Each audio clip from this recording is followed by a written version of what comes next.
ಅವರು ತಕ್ಷಣ ಟೈಮ್ ಕೊಟ್ಟರೆ ನಾನು ಡೆಲ್ಲಿಗೆ ಹೋಗಿ ಪ್ರಧಾನಮಂತ್ರಿಗಳನ್ನು ಭೇಟಿ ಮಾಡಿ ಪ್ರಧಾನಮಂತ್ರಿಗಳಿಗೆ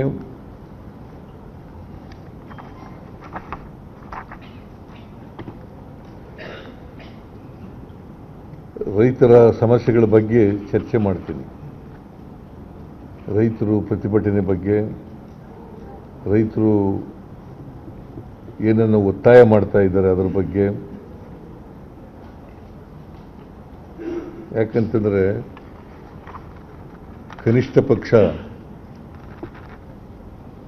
3,500 ಒಂದು ಟನ್ಗೆ ಕೊಡಬೇಕು ಅಂತೇಳಿ ರೈತರು ಒತ್ತಾಯ ಮಾಡ್ತಾ ಇದ್ದಾರೆ.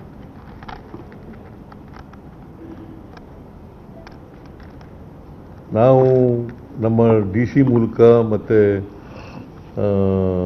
SP ಮೂಲಕ ಅವ್ರ ಜೊತೆ ಚರ್ಚೆ ಮಾಡಿದ್ದೀವಿ.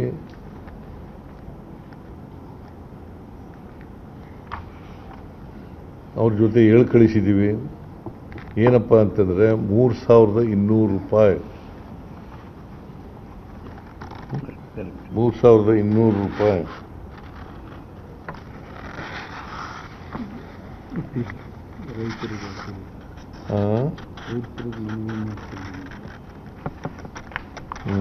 ಹೇಳಿದೆ.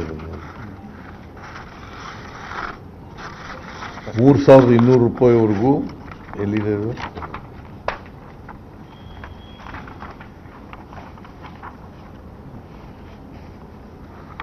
ಬೆಳಗಾವಿ ಜಿಲ್ಲಾಧಿಕಾರಿಗಳು ಚರ್ಚೆ ನಡೆಸಿ 11.25 ರಿಕವರಿ ಬಂದರೆ 3,200 ರೂಪಾಯಿ.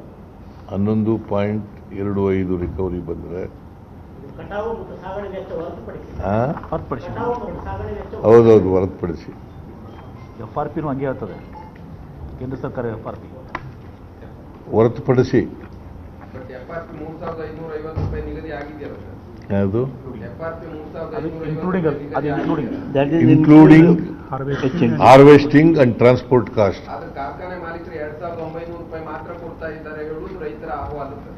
ಅದಕ್ಕೆ ನಾಳೆ ಕರೆದು ಮಾತಾಡ್ತಾ ಇದ್ದೀನಪ್ಪ ರೈತರು ಮಾಲೀಕರ ಜೊತೆ. ತಾಳಿ ನಾ ಹೇಳ್ಬಿಟ್ಟ ಮೇಲೆ ಆಮೇಲೆ ಕೇಳಿ. ಮುಗಿಸ್ಲಿ ಕೇಳಪ್ಪ, ನಾ ಇನ್ನೂ ಮುಗಿಸಿಲ್ಲ.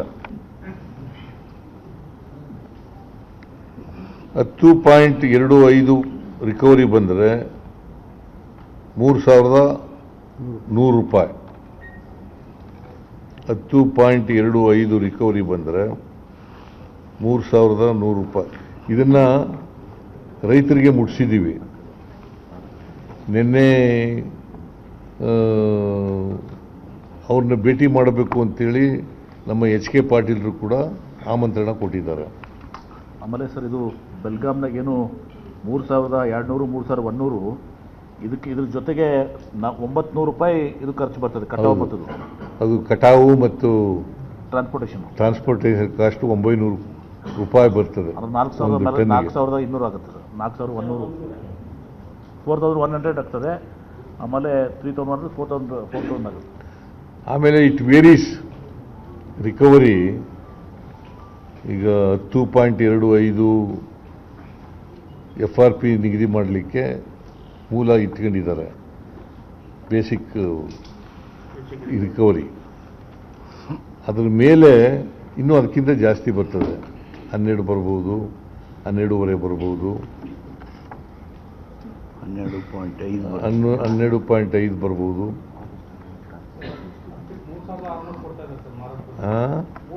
ಈ ಮಹಾರಾಷ್ಟ್ರದಲ್ಲಿ ಈಗ ಮಹಾರಾಷ್ಟ್ರದವರು ರಿಕವರಿ ಇಲ್ಲಿಗೂ ಅಲ್ಲಿಗೂ ವ್ಯತ್ಯಾಸಗಳಿದ್ದಾವೆ. 13.5 ಅಲ್ಲಿಗೆ 13.5ವರೆಗೂ ಇದೆ ರಿಕವರಿ. ರಿಕವರಿ ಪರ್ಸೆಂಟೇಜ್ ಇದೆಯಲ್ಲ 13.5ವರೆಗೂ ಇದೆ. 2015ರಿಂದ 3,635 ಹಾರ್ವೆಸ್ಟಿಂಗ್ ಅಂಡ್ ಟ್ರಾನ್ಸ್ಪೋರ್ಟ್ ಕಾಸ್ಟ್ ಇದೆ ನೋಡಿ ಸರ್ ಇಲ್ಲಿ. Harvesting and transport. ಆಮೇಲೆ ಮಹಾರಾಷ್ಟ್ರದಲ್ಲಿ 40ಕ್ಕೂ ಹೆಚ್ಚು ಸಕ್ಕರೆ ಕಾರ್ಖಾನೆಗಳು 2,515ರಿಂದ 2,515ರಿಂದ 3635 depending upon the recovery I mean ಇಳುವರಿ ಎಷ್ಟಿದೆ ಅದರ ಮೇಲೆ.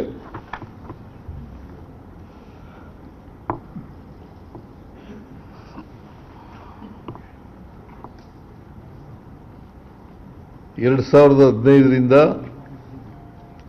3635 ರೂಪಾಯಿವರೆಗೂ ಮಹಾರಾಷ್ಟ್ರದಲ್ಲಿ ಕೊಡ್ತಾರೆ depending upon the recovery percentage.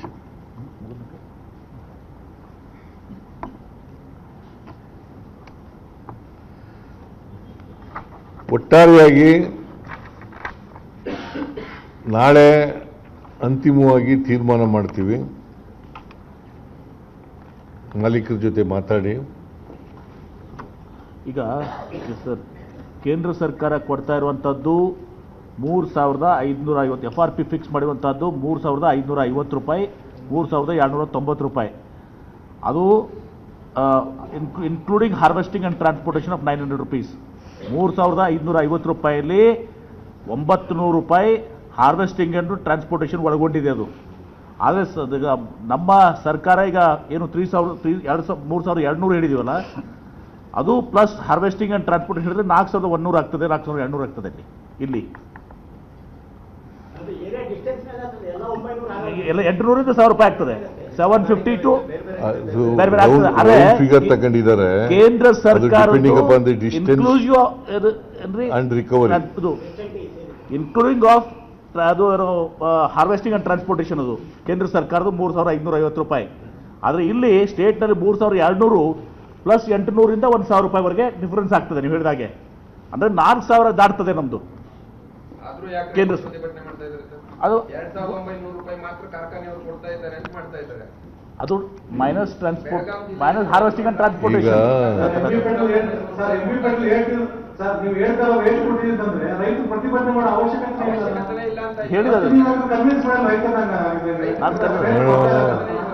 ಈಗ ನೀವು ಸ್ವಲ್ಪ ತಾಳ್ಮೆಯಿಂದ ಕೇಳಬೇಕು. ನಾನು ಈಗ FRP ಯಾರು ನಿಗದಿ ಮಾಡಿರೋದು ಅಂತ ಹೇಳ್ತಾ ಇದ್ದೇನೆ. ರೈತರಿಗೆ ಬಹುಶಃ ರಾಜಕೀಯವಾಗಿ ಅವ್ರಿಗೆ ಮಾಹಿತಿಯನ್ನು ಸರಿಯಾಗಿ ಕೊಟ್ಟಿಲ್ಲ. ನೀವು ಕೊಡಬೇಕು. ರಾಜಕಾರಣಿ ವಿರೋಧ ಪಕ್ಷದವ್ರು ಏನು ಮಾಡಿದ್ದಾರೆ, ಅವ್ರಿಗೆ ತಪ್ಪು ಮಾಹಿತಿಗಳನ್ನು ಕೊಟ್ಟಿದ್ದಾರೆ. ನಾವು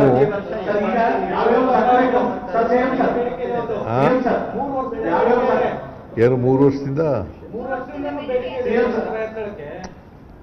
ನೋಡ್ರಿ 3 ವರ್ಷದಿಂದಲ್ಲ, ಈ ವರ್ಷ ಇರೋದು. ಪ್ರತಿ ವರ್ಷ ಯಾರು ನಿಗದಿ ಮಾಡೋರು ಬೆಲೆ FRPನ?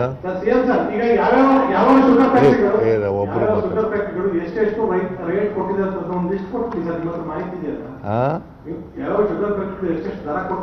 ಕೊಡೋಣ ಲಿಸ್ಟ್. ಈಗ ನಮ್ಮ ಬಿಜಾಪುರದಲ್ಲಿ ನಾನು ಕೊಡ್ತೀನಿ 3000ದಿಂದ 2800ವರೆಗೆ ಲಾಸ್ಟ್ ಇಯರ್ ಕೊಟ್ಟಿದ್ದಾರೆ. Minus harvesting and transportation last year. Belagavi ಜಿಲ್ಲೆಯ 17 ಸಕ್ಕರೆ ಕಾರ್ಖಾನೆಯವರು 2900 ರೂಪಾಯಿ ಮಾತ್ರ ಕೊಡ್ತಾ ಇದ್ದಾರೆ. ನಮಗೆ FRP ಪ್ರಕಾರ ನೋಡಪ್ಪ ಕೇಳ್ರಿ ಇಲ್ಲಿ